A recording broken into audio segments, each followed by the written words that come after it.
प्रभु राम देव भगवान अल्लाह खुदा ईश आदि नाम एक ही शक्ति के हैं। वो कैसा है, कहां है, कैसे मिलता है, किसने देखा है?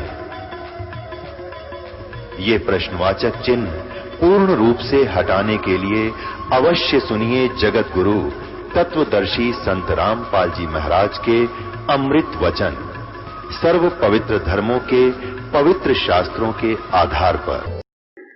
अर्षित और दूसरे के पदार्थ हर लेने वालों को मारने वाले हैं, जैसे होम के द्रव्यों को यथा योग्य व्यवहार में लाने वाले और सुख दुख को सहन करने और कराने वाले हैं, जैसे अंतरिक्ष को प्रकाश करने वाले और सतधाम युक्त हैं। अब ध्यान से सुन कि इसमें यह बात है, आप सतधाम युक्त हैं। सतधाम कहो, सतलोक कहो, सतदीप कहो, निजदीप कहो, अमरदीप कहो। अब जो परमात्मा सतधाम युक्त है तो वो आकार में भी होगा, जब उसका लोक है तो आकार में भी होगा। ये एक विचार की बात से देखो, ये पढ़ लेना ना किसी का जचे तो। वैसे ही उक्त गुणों के प्रसिद्ध आप सब मनुष्यों की को उपासना करने योग्य हैं, ऐसा हम लोग जानते हैं। ये सरलार्थ है। अब हम आपको सुनाएंगे सत्यार्थ प्रकाश में से। उससे पहले ये तो हुआ सतधाम युक्त। खुद स्वामी दयानंद जी भी मानते हैं कि वो परमात्मा सतधाम युक्त, अपने धाम सहित है। युक्त माने सहित, शक्ति युक्त, शक्तिमान, शक्ति सहित यानी लोक सहित है। तो लोक सहित है तो आकार भी से मनुष्य रूप में वो है किसी आकार में। और वो कबीर साहब के हैं कि सतलोक से हम सतलोक में हम रहते हैं भाई, वहां सृष्टि है और वहां से हम आए, हमारा लोक है। और उधर से स्वामी जी मानते हैं कि परमात्मा कोई आकार नहीं है और वो निर्गुण है, निराकार है, उसका आकार नहीं है। तो वेद को वो श्रेष्ठ ज्ञान मानते स्वामी जी। और वेद खुद बताते हैं कि वो परमात्मा सतधाम युक्त है। सतधाम युक्त है तो परमात्मा आकार में भी है। तो निराकार की परिभाषा सारी फेल हो जाती है। ये समझने की बात या खास। अब दूसरी यह है कि हम इसको यहां पर स्वामी जियों ने कबीर शब्द को खत्म कर दिया, जबकि इसमें साफ लिख रखा वो कबीर नाम का परमात्मा। ध्यान तो सुनो। और उसी का सरलार दूसरे संस्कृत विजय ने कर रखा है, जो कि देखो ये श्लोक किसी के पर्सनल नहीं है, अपने निजी नहीं है, वेदों के श्लोक है या संस्कृत भाषा किसी की बनाई हुई नहीं है, मतलब अपनी पर्सनल नहीं है, ये जो की तो है। इसका सरलार्थ करणीय ने अपने हिसाब से अपनी भावना अनुसार उसका किया। अब दूसरा हम आपको बताते हैं, एक संस्कृत के बहुत तगड़े विद्वान अपने कबीर पंथ में हुए हैं, उन्होंने बहुत कुछ यानी जो की तो जो बहुत कुछ भाषाएं जो है महाराज के विचार पूरी संस्कृत में लिख रखे, शुद्ध संस्कृत में। और उसने टिप्पणी दे रखी है कि आज तक लोगों के भ्रमणा थी कि इस कबीर पंथ में कोई विद्वान नहीं है जो संस्कृत जानने वाला हो। उसने लिख रखा है कि मैं इस संस्कृत का बहुत बड़ी उपाधि लिख रखी थी।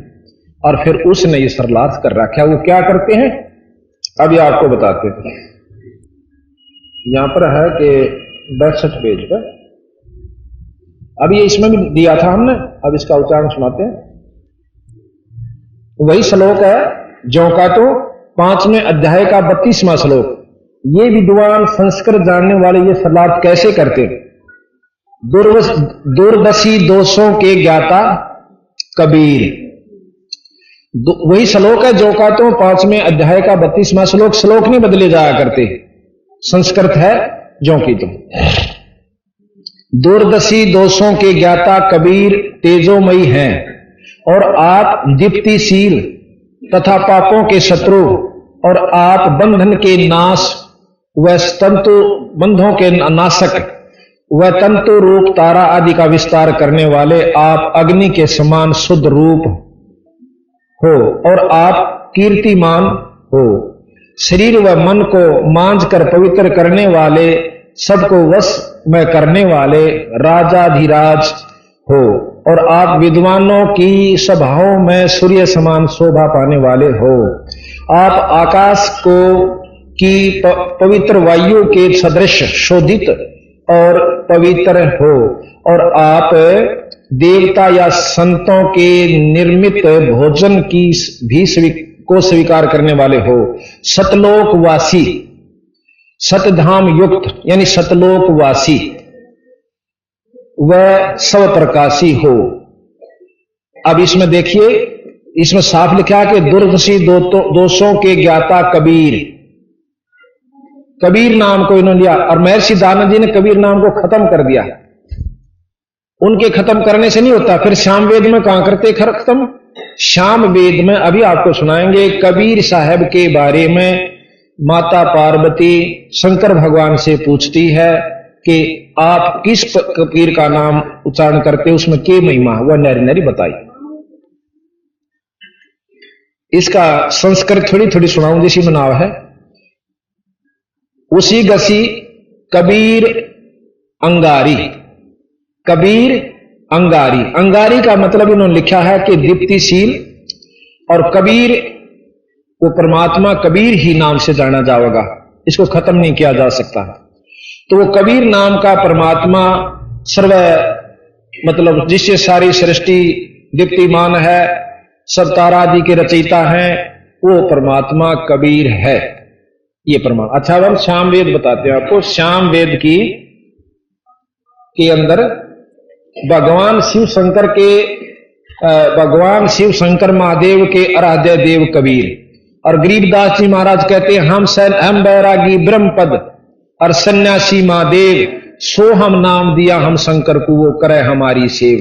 ये कबीर साहब कहते हैं कि हमने सोहम नाम भगवान शंकर को दिया, और भगवान शंकर उस नाम का जाप करते हुए अपनी जो शक्ति संतरित करते हैं।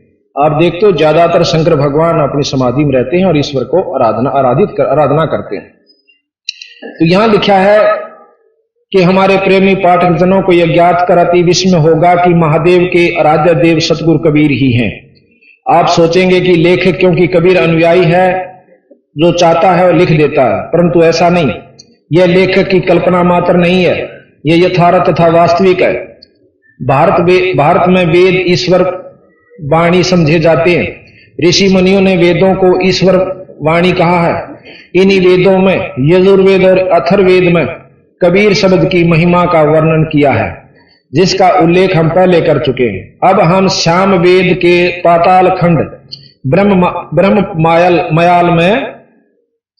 ब्रह्मयामल में से कुछ श्लोक चुनकर प्रमाण के रूप में प्रस्तुत करते हैं।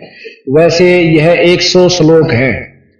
इन सब श्लोकों को यहां देने की गुंजाइश नहीं है। फिर भी पार्वती जी ने अपने पति से जो प्रश्न किया और महादेव ने 100 श्लोकों में उत्तर दिया, अपने पाठकों के विचारार्थ रखते हैं। महादेवी पार्वती ने प्रश्न किया, हे स्वामी, आप स्वयं देवताओं के महादेव हैं, पुनः आप किस ईश का ध्यान करते हो, किस देव का ध्यान करते हो? और कबीर शब्द को 3 अक्षरों का है, वह कबीर कौन है, वह किन देवताओं में से है? अब कबीर साहब भी कहते, जैसे आपने सुना है, कक्का केवल नाम है, बब्बा ब्रह्म शरीर, और रर्रा सब में रम रहता का नाम कबीर, और वही वेद कहते हैं श्याम वेद। और ये महादेव जी इसमें सारा प्रमाण देते हैं कि कैसे ये बनता है, रे से ये बनता है, फिर दोबारा फिर उनका दूसरा उत्तर फिर देते हैं कि कैसे ये बनता है, बै से ये बनता है, रे से ये बनता है। फिर यानी 5-6 बार महिमा उसी कबीर शब्द की गाई है। यहां कबीर नाम जो है ये भी वेदों में प्रमाणित है कि वो ईश्वरीय नाम है, ईश्वरीय शक्ति का नाम है। और दूसरी तरफ कबीर साहब इसी का प्रमाण देते हैं कि हम सतलोक से आए भाई, सत स्वरूपी नाम साहेब का सो है नाम हमारा। जो नाम उस परमात्मा अनंत कोट ब्रह्मांड के परमात्मा का नाम है, वो ही मेरा नाम है, और मैं हूं भी वही। अब नाम मैं भी कबीर दर्शक हूं, पर मेरे में वो गुण नहीं होंगे तो मैं कबीर नहीं हूं। मेरा नाम कबीर है, और जिसमें कबीर वाले गुण हो उस अभी आपने सुना कि वो कबीर नाम का परमात्मा क्या शक्ति रखता है, और इसका ये वेद भी प्रमाण दे रहे हैं कि वो परमात्मा सतधाम युक्त है, यानी सतलोकवासी है। यही बंदी छोड़ के और ये महर्षि दयानंद जी का है। हम ये निकल देखो अपनी तरफ से एक सरलार्थ कर रखा हो, क्योंकि सरलार्थ नहीं बदल सकता, चाहे भावार्थ कुछ भी बना ले उसका, शब्दों के अर्थ नहीं बदले जाया करते, बदले है तो अज्ञानी का लाओगा। तो यहां स्वामी जी ने सतधाम युक्त लिखना पड़ा कि वो सतधाम युक्त है।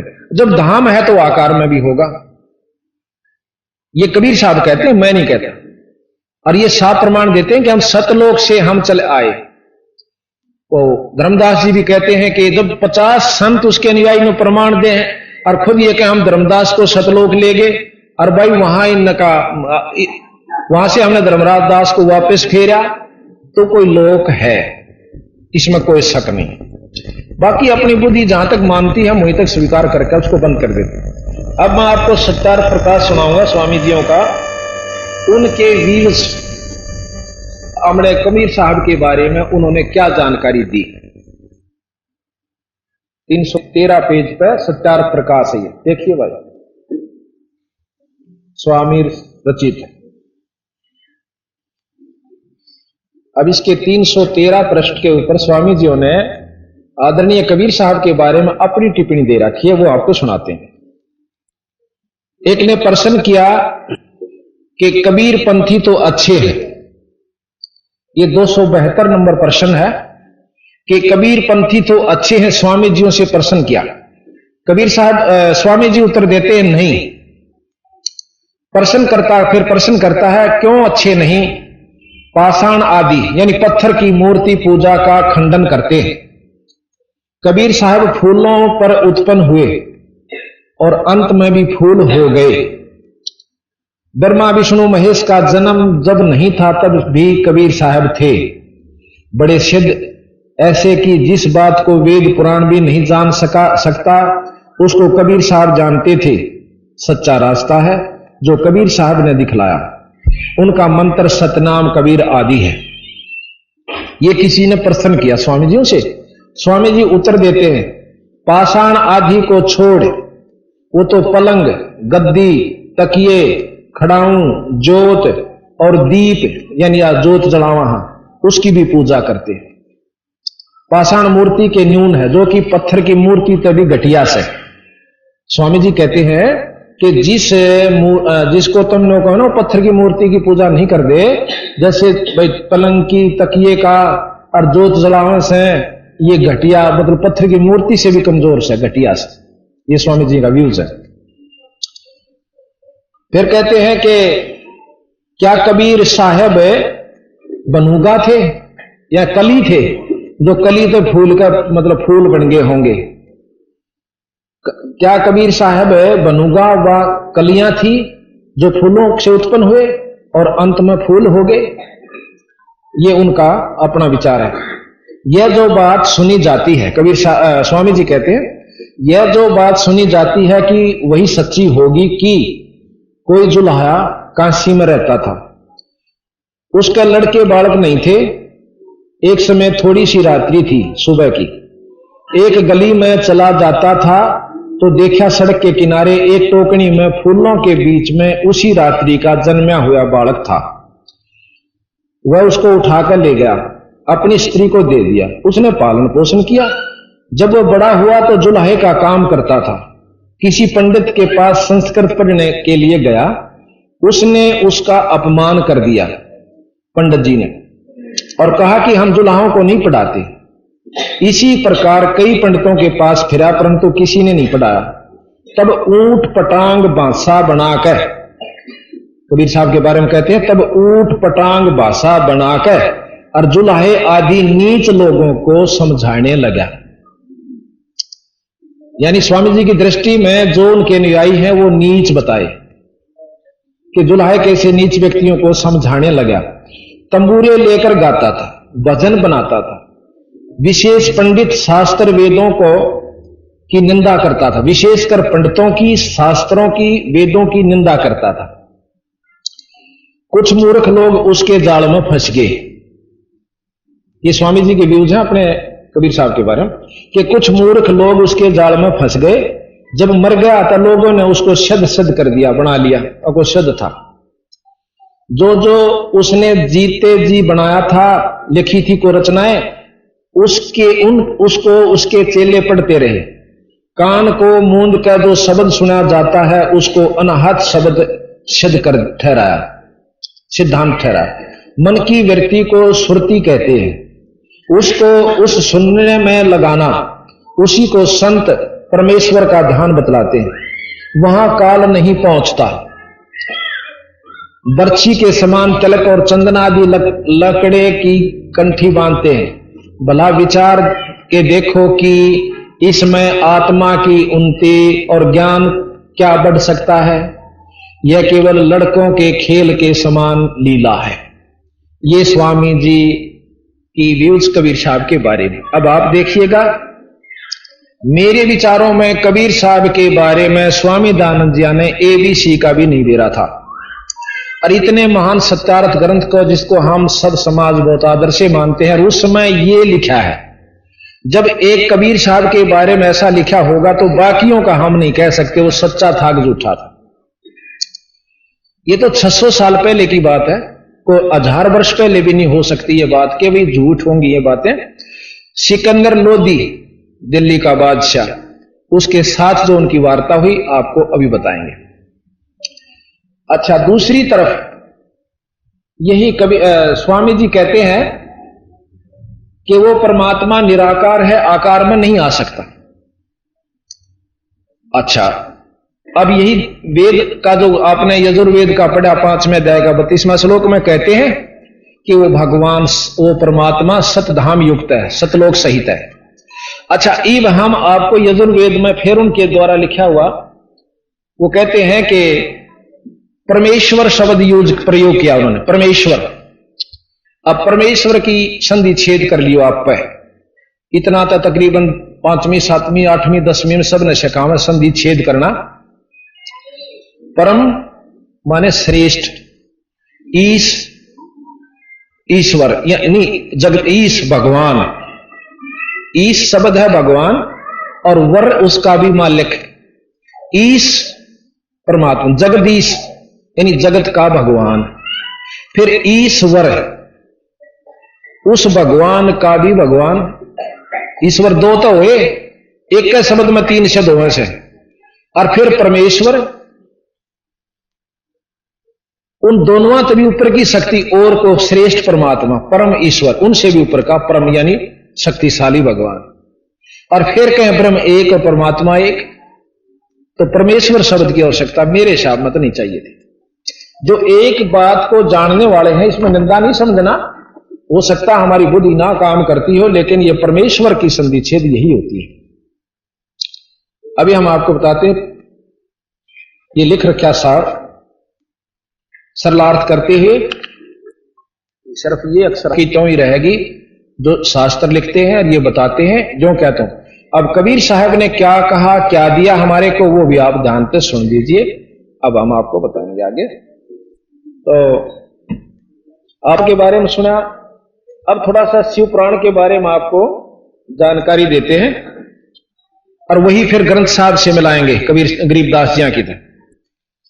ये श्री महर्षि वेदव्यास द्वारा कृत श्री शिव महापुराण 11 खंड है इसमें। अब जब तक हमें शास्त्रों का विशेष ज्ञान नहीं होगा और फिर जब बंदी छोड़ की वाणी का आपको सही समझ में आओगी कि ये झूठ बोल रहे हैं साची कैसे। अब तो कोई आपने नौका देखा कि इससे शिव पुराण, मैं सारे शोध आपके पास ले आया। अब इसमें शिव पुराण में मोट सारी तक नहीं पढ़ सकूंगा, ना सुना सकता, आप पढ़ लिए कभी को चाहे तो मोटी मोटी बता दें जो आपन आवश्यक है। इसमें शिव जी की, विष्णु जी की उत्पत्ति शिव जी से, ऐसा लिखा है शिव पुराण में 121 पृष्ठ पे, 121 पृष्ठ पे। अब और शिव पुराण, विष्णु पुराण भी मेरे पास है, वो आपको दिखाएंगे उसमें क्या प्रमाण है।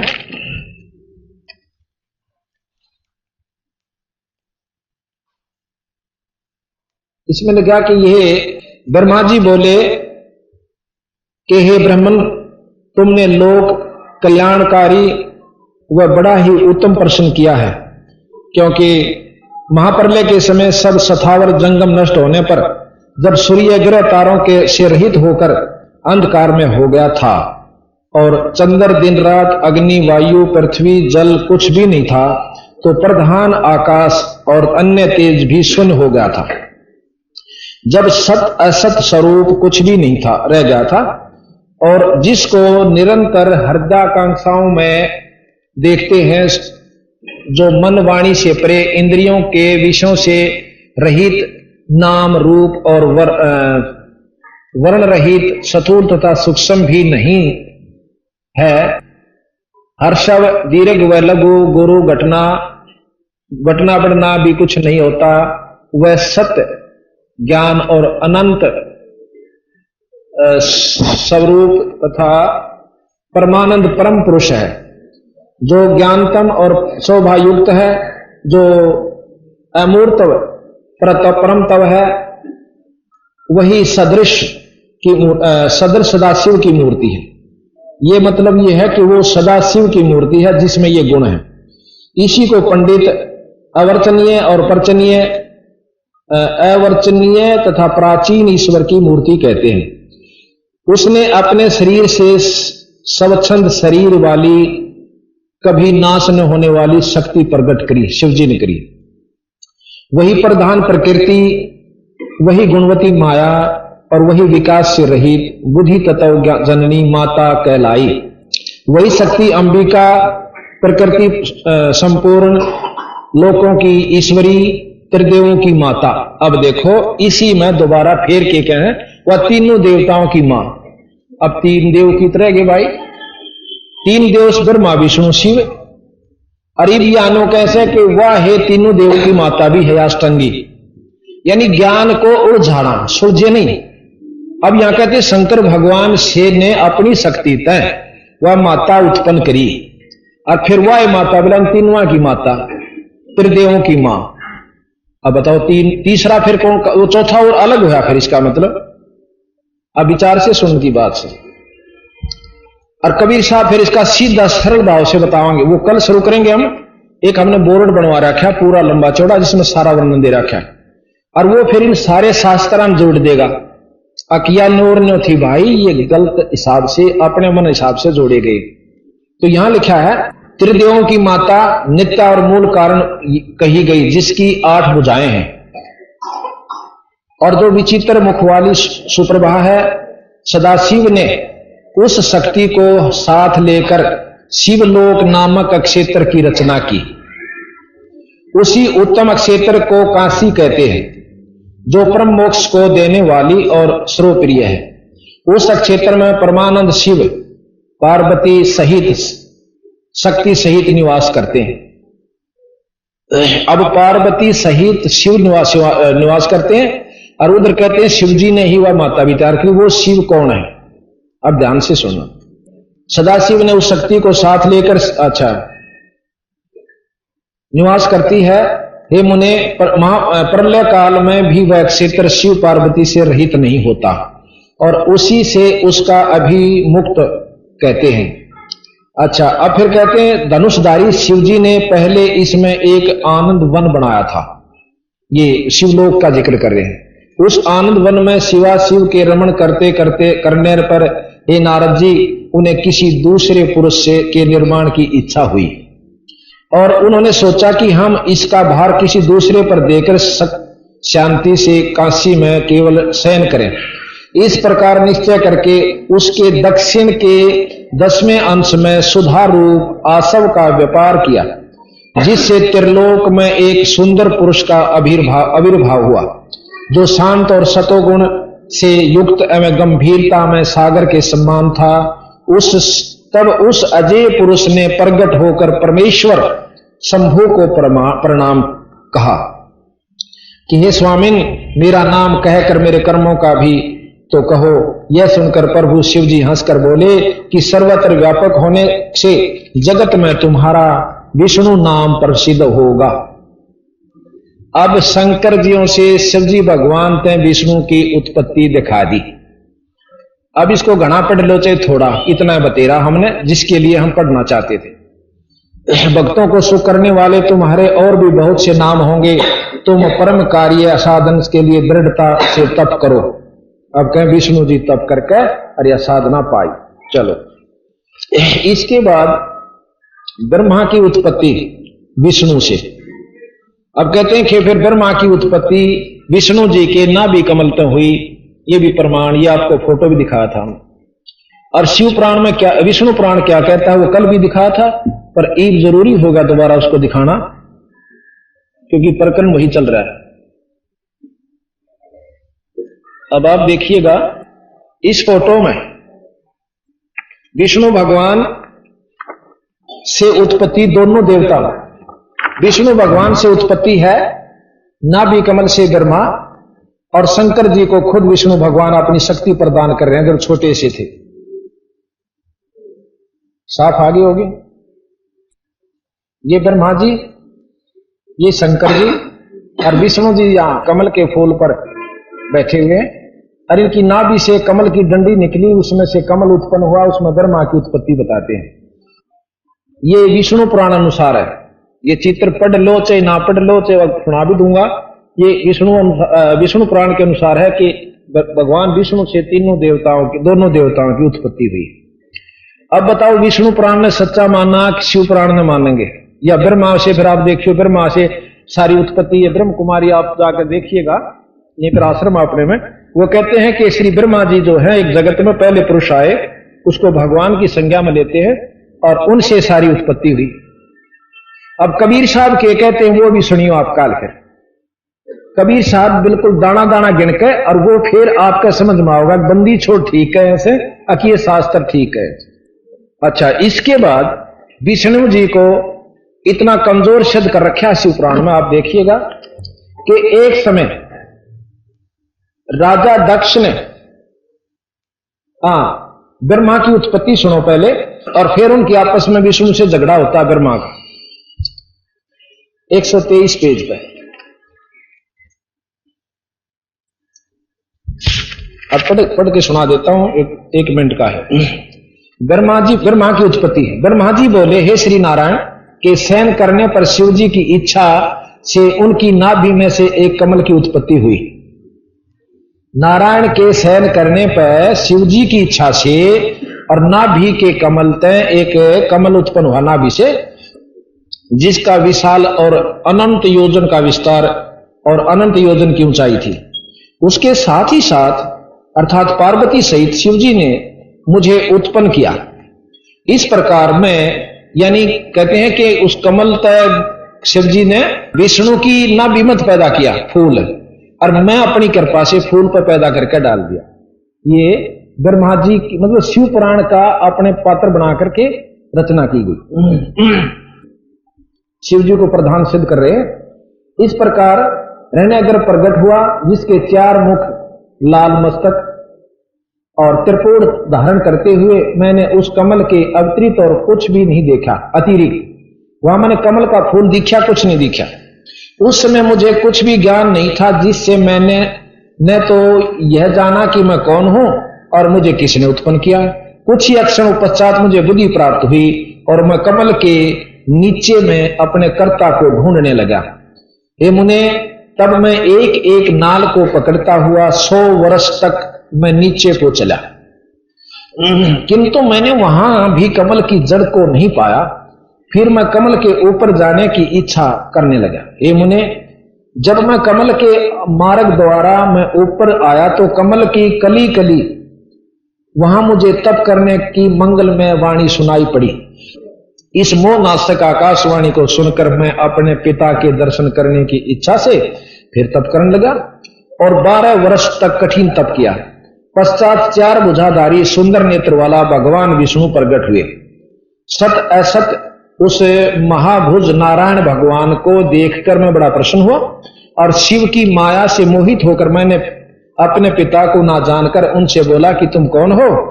फिर मैंने अपने हाथ से उस सनातन पुरुष को जगाया, परंतु मेरे तीव्र हाथों द्वारा जगाए जाने पर वह अक्षण मात्र के लिए ही जागे और मुख से बोले कि तुम निर्भय होकर जाओ, मैं तुम्हारी संपूर्ण मनोकामनाओं को पूर्ण करूंगा।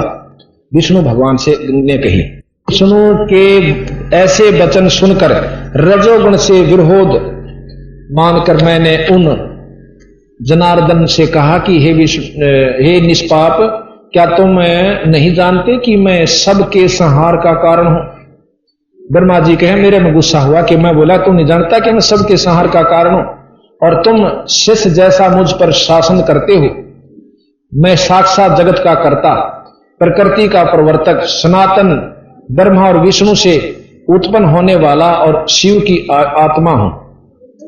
अब तो ऊपर तन्यों कह रहे हैं कि मैं तेरे से भी ऊपर हूं और ब्रह्मा विष्णु से उत्पन्न होता हूं, और फिर न्यों कहा मैं थारे से ऊपर हूं। अब ध्यान तो सुनने की बात सही है। ब्रह्मा और विष्णु से उत्पन्न होने वाला और शिव की आत्मा हूं। वेद मुझे स्वयंभू, सम्राट, परम श्रेष्ठी और श्रेष्ठ कहते हैं। ये नारद, जब मैंने ऐसा कहा तो रामापति भगवान मुझ पर बहुत क्रुद्ध हुए और कहने लगे कि तुम तो मेरे ही अविनाशी अंग के से उत्पन्न हुए हो। क्या अब तुम निर्दोष नारायण जगन्नाथ को भूल गए? यहां विष्णु भगवान कहता है ब्रह्मा तो मेरे से उत्पन्न हुआ, उधर से कहते हैं कि शिवजी की कृपा से मैं उत्पन्न हुआ। निसंदेह तुम मेरी ही नाभि से उत्पन्न हुए हो, परंतु इसमें तुम्हारा अपराध भी तो नहीं, क्योंकि तुमको मैंने अपनी माया से मोहित कर दिया। हे चतुर्मुख, यह मेरा वचन सत्य है कि सब देवों का ईश्वर मैं ही हूं और मैं ही सब का करता हूं, हरता हूं, भरता हूं और व्यापक हूं। विष्णु भगवान कहे मैं सब कुछ हूं और मैं ही अद्वितीय परब्रह्म, पितामह, परम तत्व, ये सब कुछ मुझ में चराचर जगत स्थित है। तो मेरी शरण में आओ, मैं तुम्हारी सब दुखों की से रक्षा करूंगा। ब्रह्मा जी कहते हैं कि जब भगवान विष्णु ने ऐसा कहा तो मैं क्रुद्ध होकर उनसे बोला कि तुम कौन हो? बहुत बकवास कर रहे हो, तुम परब्रह्म ईश्वर नहीं हो, तुम्हारा भी कोई कर्ता होगा। शंकर जी की माया ने मुझे मोहित कर दिया था। मैंने हरि से रोमांचकारी युद्ध आरंभ कर दिया, तब मेरे और उनके बीच में एक लिंग प्रकट हुआ। हमारा झगड़ा बंद करवाने खातिर एक लिंग प्रकट हुआ। हम दोनों ने उस देव को नमस्कार कर अपना अपना युद्ध बंद कर दिया और प्रार्थना की कि हे महाप्रभु, आप शीघ्र ही हमें अपने वास्तविक रूप का दर्शन दिखाओ। तो इस प्रकार कहते हैं कि फिर भगवान विश्व शंकर भगवान ने हमें दर्शन दिए और उन्होंने बताया कि तुम मेरे द्वारा निर्मित हो और ये मेरी शक्ति है। तो इस प्रकार इसमें जो भागवत के अंदर लिखा है उसमें लिखा है कि ऐसे इनका झगड़ा हुआ। फिर कहते हैं कि उस लिंग की म्याद देखने खातिर वह कितना अक्ष है। कहते हैं विष्णु भगवान तो ऊपर न चाल पड़ा ना, ब्रह्मा जी तो ऊपर न चला और शंकर भगवान तले न चला गया, पाताल ही चला गया, क्योंकि उस लिंग का कोई बेरा नहीं पिटा कितना लंबा से। और विष्णु भगवान ने ताकि नो कह दिया मन्नत पता नहीं चला वो कितना लंबा है। ब्रह्मा जी ऊपर गया था, उसने आकर और उल्टा ही बोल दी झूठ, नो बोला बस यू थोड़ी ही दूरता ही का सा। कहते इस बात ने सुनकर शंकर भगवान ने एक वीरभद्र नाम का अपना गण अपनी शक्ति से तैयार किया और उसने आकर और भगवान ब्रह्मा जी का 5 मुंह थे इसके पहला, एक सिर काट दिया। सिर काट दिया तो सब कांपने लग गए, विष्णु वीर वो ब्रह्मा जी भी क्या बात हुई कि तुमने हमारे इष्ट की बेइज्जती करी, झूठ बोली है कि मैंने वहां पर उसको दर्शन कर लिए और उसकी म्याद पागी। तो इतने में शिव जी प्रकट हो जाते हैं, उन्हें रख रखाव कर दिया, चले एक काट दिया जो काट दिया, प्राज्ञ मत काटिए, यह सजा बतेरी से। अब कहते हैं भगवान विष्णु ब्रह्मा जी का 4 मुख रह गए, चतुरानन कहते हैं इनको। अच्छा, अब तो यहां पर हम आपको फिर बताएं कि एक समय, अब सारा नहीं पढ़ना चाहता क्योंकि पढ़ने में देर लगे। एक समय पार्वती और शंकर भगवान शिव जी अपने नंदी पर सवार होकर और आकाश में उड़ रहे थे। उन्होंने देखा कि रामचंद्र जी और एक व्यक्ति, 2 व्यक्ति किसी विलाप में रो रहे हैं और तड़प तड़प कर वृक्षों की कौड़ी भर रहे हैं, पशुओं से पूछ रहे भाई तुमने कोई सीता देखी, तुमने मेरी सीता देखी, विलाप कर। उनको जाकर के शंकर भगवान ने ऊपर से नमस्कार किया आदर से। अब पार्वती कहने लगी कि आप इस व्यक्ति को जो इसी बुरी तरह रो रहा है इसने नमस्कार क्यों करते हो? तो शिवजी भगवान कहने लगे ये पारब्रह्म परमात्मा है, ये 3 लोक के मालिक है, ये भगवान है और इनकी कोई दासी को, पत्नी को कोई उठा ले गया। तो पार्वती ने बोले मत ना मानो इस बात में कि ये भगवान होकर और इनकी औरत ने उठा ले गया और फिर इतना इसमें दुख। न बोला तू रहने दे या ठीक बात से, मैं जो कहूं शंकर जी बोले कि यह सच है। पार्वती जी नहीं मानी, न बोली मत परीक्षा लूंगी। शिव जी भगवान ने बोले देख परीक्षा ना लिए, मेरी बात मान जा, अकाछा को ना लो। भगवान शिव जी चले गए बाहर अपना कोई तप साधन करने खातिर, पाछे तय सीता का रूप बनाया और भगवान राम के सामने चले गई। उसने सोचा था कि जानते मुझे स्वीकार करेगा और बहुत जैसे शांति प्रकट होगी। कहती जो ही मैं भगवान राम के सामने गई तो भगवान ने मुझे देखते नहीं बोला हे दक्ष पुत्री माया, हे दक्ष की बेटी पार्वती तू क्या करना आई यार। भगवान ने कहां छोड़ आई। ने बोली मैं बहुत शर्मिंदा हुई, मैं तो गंडगी पानी में। ए महाराज तुम सच्चे भगवान सो, वापस आ गई तो ठीक है। भगवान शंकर कहने लगा कि परीक्षा ले आई, अकना मन को ली परीक्षा अच्छा। और भगवान शिव जी ने जान दिया कि यह झूठ बोल रहा है। अब उसने मन से पार्वती को त्याग दिया कि तू मेरा काम नहीं रही, पत्नी रूप में मैं स्वीकार नहीं कर सकता। क्यों? क्योंकि तूने मेरी माता का रूप बना लिया, सीता का।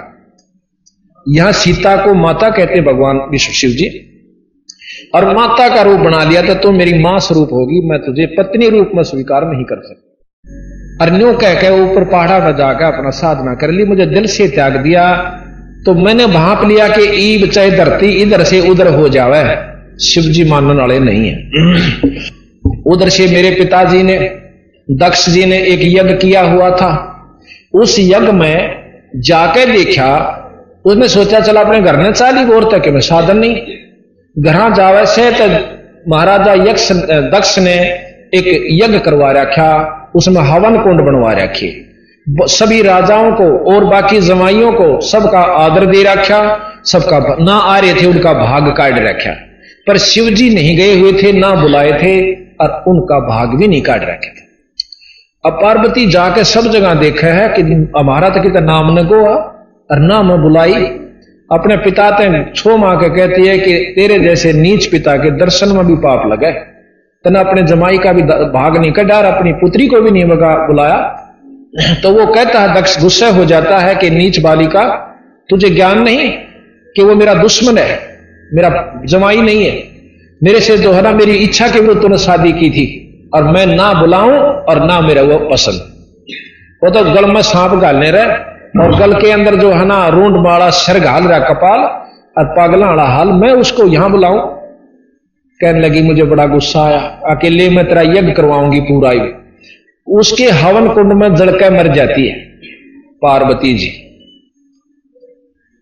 शंकर भगवान ने ज्ञान हुआ, कहते उसने वीरभद्र को प्रकट किया और आपने कई उनको साथ में लेकर भेजा गणों। अच्छा, वहां पर ब्रह्मा जी और विष्णु जी दोनों उपलब्ध थे। विष्णु जी की आज्ञा से वो किया गया था यज्ञ।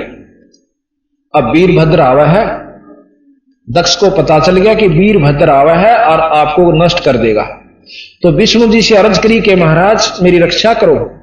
विष्णु जी कहने लगे कि वीरभद्र का आगे मेरी नहीं बसाओगे। अब विष्णु भगवान की यहां पर समर्थता का आप विचार कीजिए।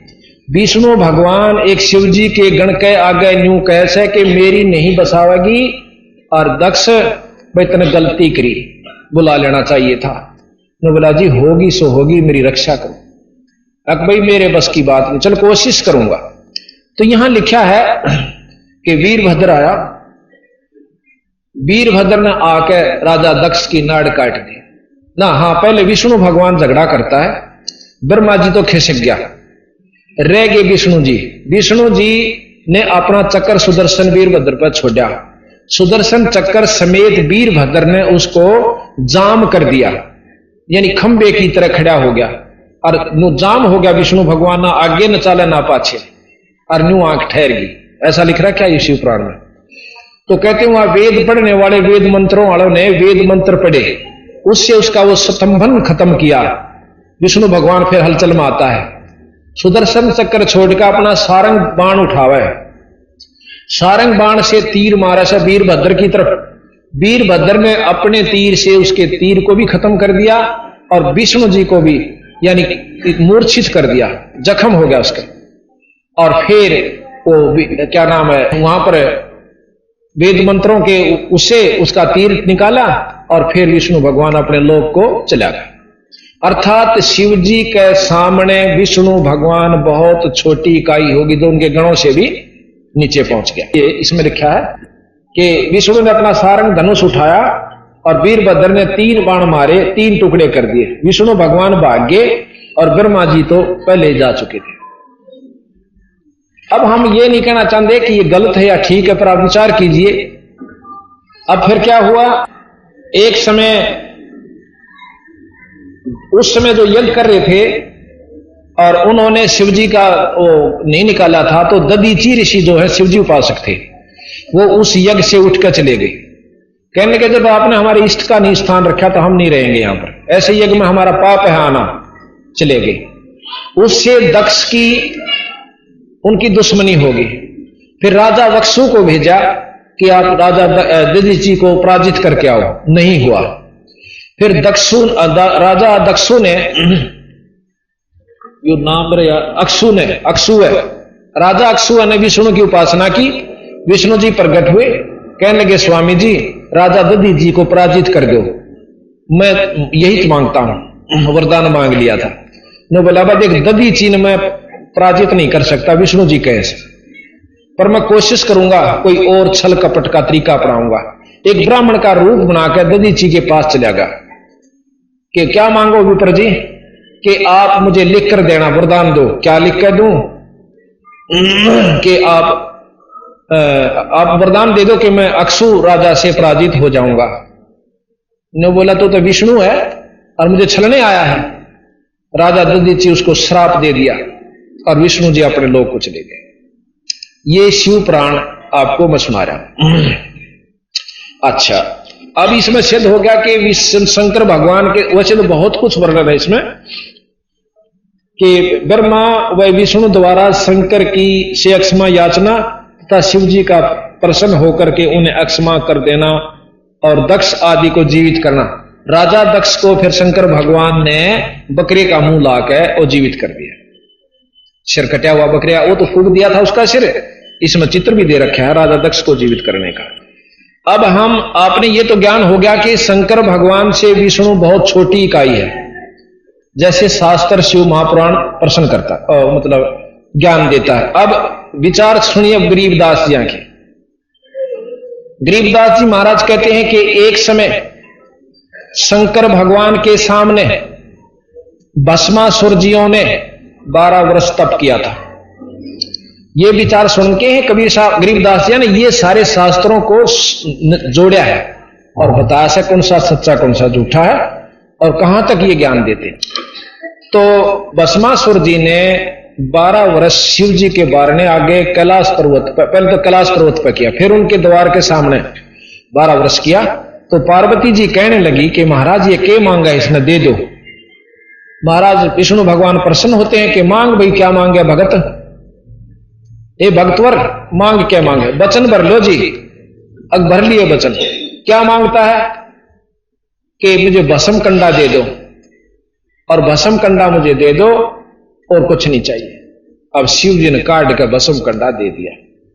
भस्म कंडे में को लेकर और वो शिव जी को मारने के लिए, शिव भगवान को खत्म करने के लिए दौड़ता है और मन में के विक्षेपता कि मैं पार्वती को अपनी पत्नी बनाऊं और शंकर जी ने खत्म कर दूं। बहुत सुंदर है पार्वती।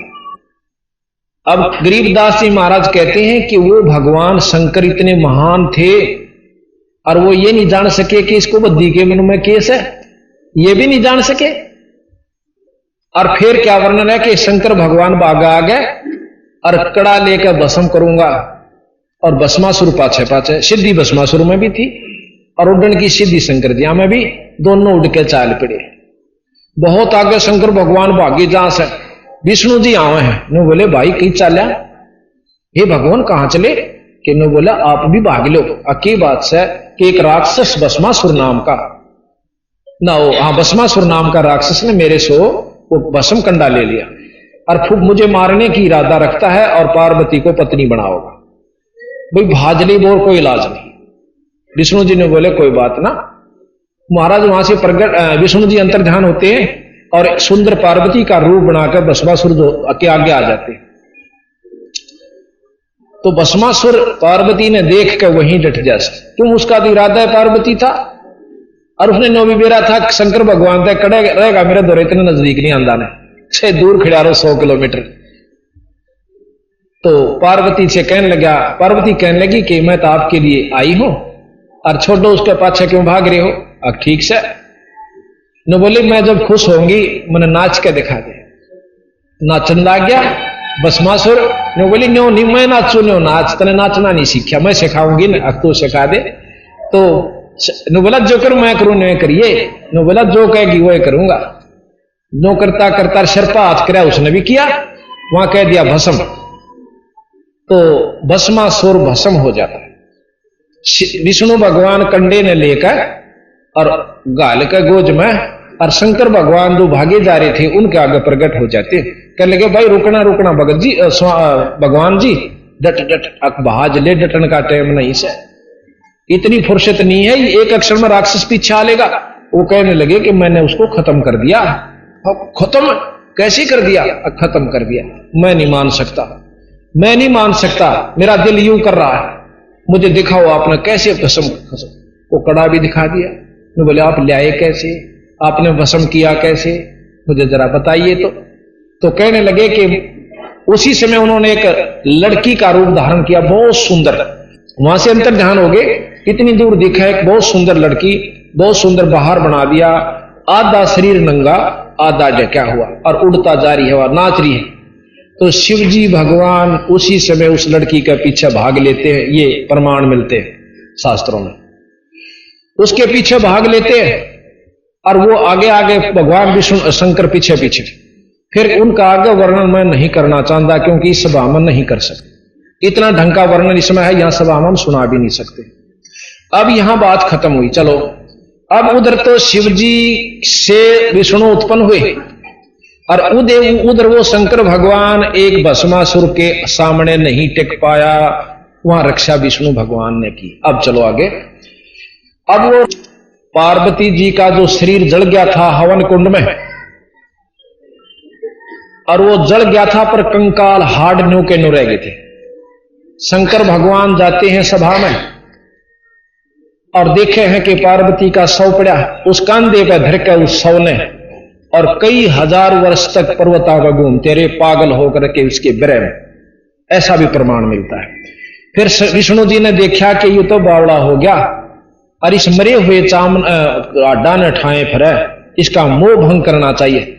जब इतना मोह इन भगवान के अंदर था कि वो एक मरे हुए उसके भी इतना आसक्त हुआ तो परमात्मा की पूर्ण परमात्मा की संज्ञा नहीं दी जा सकती। फिर क्या हुआ कि उन्होंने अपने त्रिशूल से उसको मार दिया। कहीं पर हाथ पड़ा, कहीं पर कान पड़े, कहीं पर आंख पड़ी, कहीं पर सिर पड़ा। तो जहां पर उनका जो जो स्थान पड़ा, जहीं पर नैना देवी, कहीं पर फलानी देवी, वो सब मंदिर बाद में बना दिए गए। ये गरीब मतलब हमारे शास्त्रों ने प्रमाण दिया। अब ब्रह्मा जी रह गए भगवान तीसरे, ये कबीर साहब बतावे हैं, मैं अपनी तरफ से नहीं कहता, और गरीबदास जी की वाणी इसका प्रमाण देते और शास्त्र भी वही बतावे हैं, ये झूठ नहीं है। एक बार कहते हैं जब पार्वती की शादी हुई थी, ब्याह हुआ, इनका इतना सुंदर रूप था कि ब्रह्मा जी वहां बैठा हुआ था।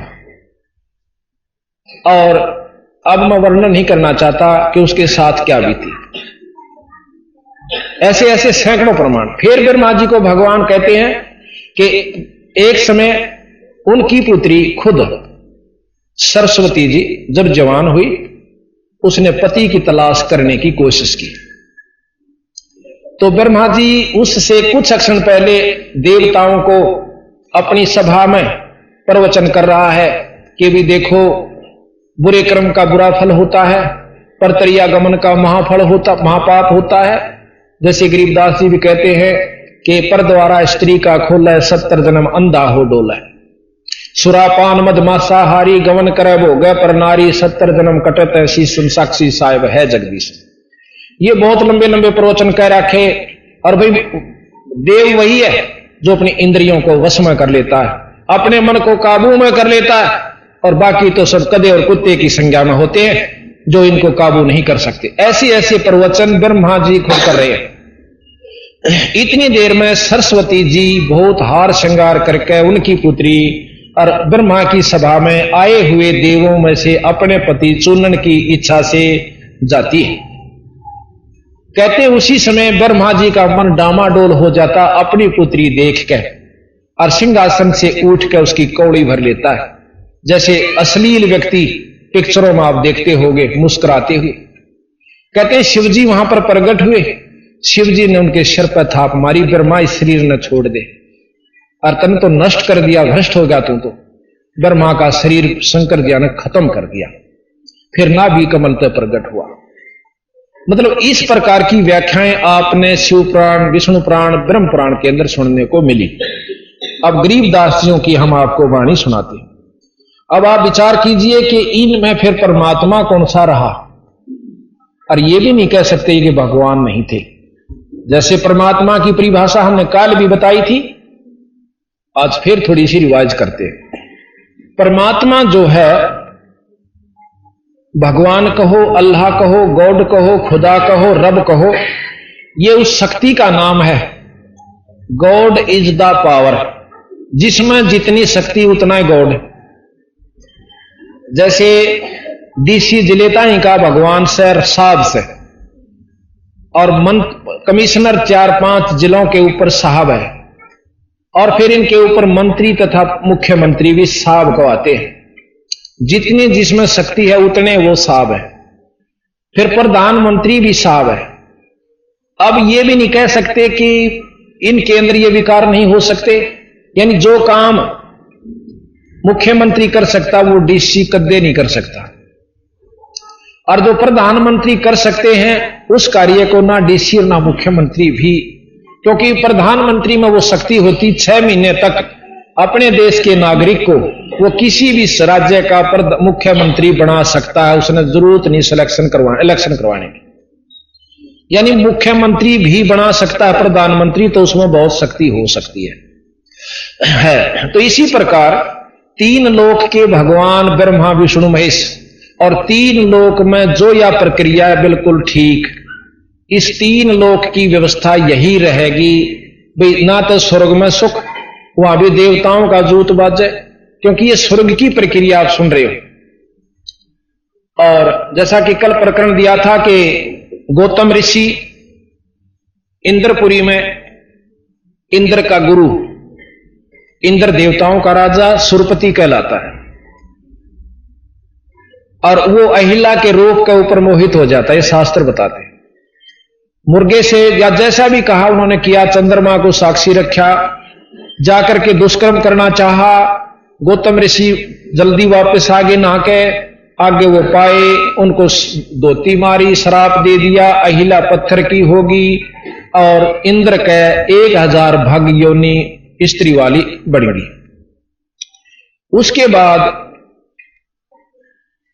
अब आप देखिए, जब वहां भी ऐसे दुख हैं कि कोई भी सुखी नहीं, तो उसी लिए गरीबदास जी महाराज कहते हैं कि स्वर्ग हमने भी देखा पर हमारा मन नहीं लग गया। सुन मंडल यानी और ऊपर को चले, भाई काल कर्म सब भाग गया।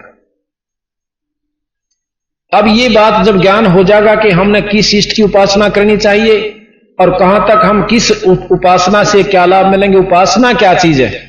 जैसे हमने डिप्टी कमिश्नर से मेल करना है तो उसके लिए कोई उसका खास आदमी पकड़ना पड़ेगा अपनी सही काम को भी करवाने के लिए, ताकि उसको यह विश्वास हो जाए कि ये आदमी आया है तो ये बिल्कुल सही आदमी को लेकर आया होगा।